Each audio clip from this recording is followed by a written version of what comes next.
up, nerds and nerdettes and wee little nerdlings all?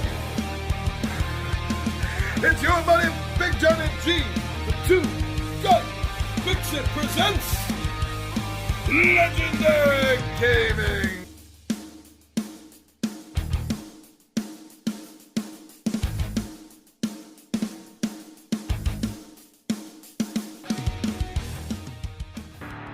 Hey everyone, thanks for joining me for another Grand Central shout out. I want to tell you about a publishing company that I found when I was looking for horror games. And I found a game that people were telling me was essentially Sleepy Hollow, the board game. Though legally it's not. But when you play it, it is. So I checked that game out, A Touch of Evil. And I loved it. I bought it. I played it. 20-Sided Warriors loved it. It's a good, fun game. And that led me to the company, Flying Frog Productions.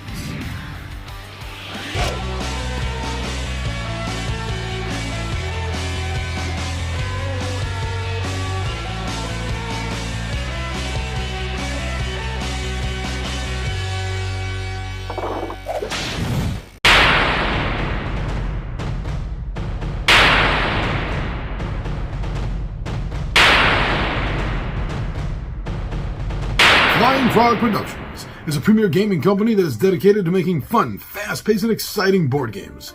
Each game is rooted in a particular genre or theme that conveys a cinematic gaming experience. Now, first and foremost, they are gamers themselves. They make the games that they themselves would want to play. They put the features, the rules, the mechanics in a game, the art that they would like to see in a game. Gamers making games for gamers.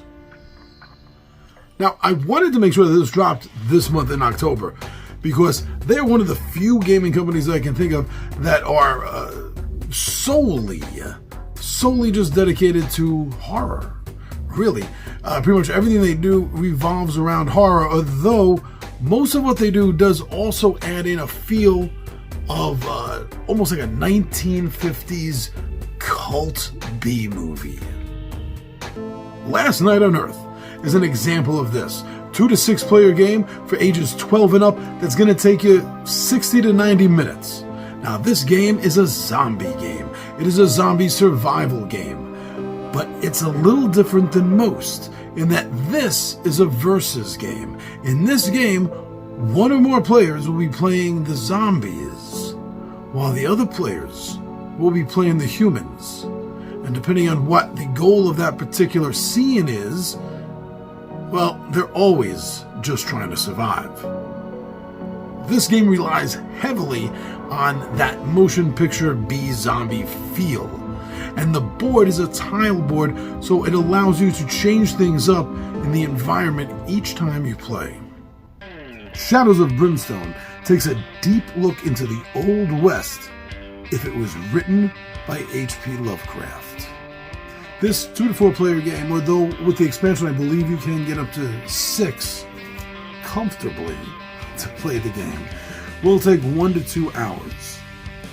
Yes, so this Lovecraftian spaghetti western is probably the best RPG board game they make, although it may be the only one, other than the sister game Forbidden Fortress, which I'll get into in a moment.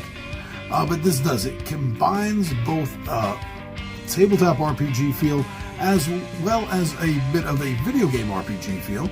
You have trees that you will be advancing up in whichever archetype you decide to begin the game in. Now, the archetypes themselves, the character boards are double-sided if you prefer to play with a male or a female version of the character, but otherwise that's really the only difference in the game. And then it's how you advance them. What skills you choose that they will be learning will decide how they end up. And that's awesome to put that RPG feel in a board game. And I also just want to say that the tile, this is a tile laying game for the board, but the tiles themselves are cut in the shape of the mines you're going into. So it's not just a flat sided piece and then inside it's drawn as a mine. No, the actual sides of the tiles are cut in the shape of the mine. And I think this really helps with the aesthetics of the game, and it visually pulls you in. Invasion from Outer Space is a 2 to 6 player game for ages 12 and up that should run about 1 to 2 hours. This tile board game is based heavily upon the engine of Last Night on Earth.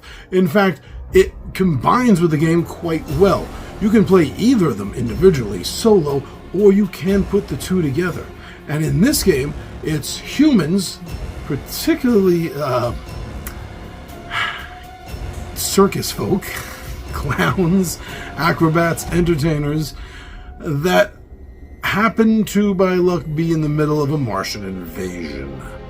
So these games can combine, just like Last Night on Earth. One player will play the Martians, other players will play the humans.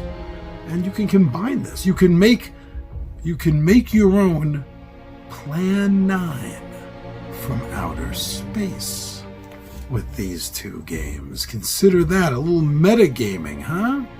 But yeah, it's definitely a fun game to add in for this Halloween feel of this particular time of year. But anytime, this is a good, fun game.